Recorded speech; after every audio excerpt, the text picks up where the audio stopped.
2800 कोटी रुपयाचा भ्रष्टाचार आणि ओपन भ्रष्टाचार. मालक म्हणतो मला 28 एकर द्या, कोर्टात तसं लिहून देतो काही वर्षापूर्वी. त्याला 28 एकर जमिनी द्यायला वन खातं तयार होत नाही.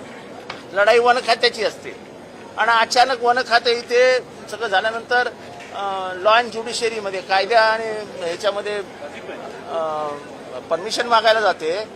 तर कायद्याचा जो सेक्रेटरी कोण आहे काय आहे, ते फाईलच लंबी करून टाकली.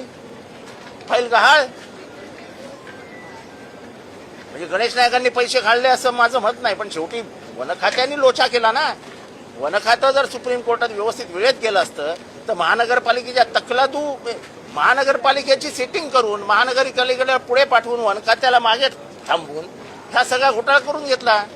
वन खात्याला थांबवण्याचा जो श्लाघ्य घाणेरडा प्रयत्न थांबवण्यात आलं तो कोणी केला? Law and judiciary secretary. याच्यावर इन्क्वायरी लावा की फाईल केली का नाही क्लिअर. ह्याच्यात गणेश नाईक दोषी पण आहेत आणि निर्दोष पण आहेत. गणेश नाईकांनी स्पष्टता द्यावी.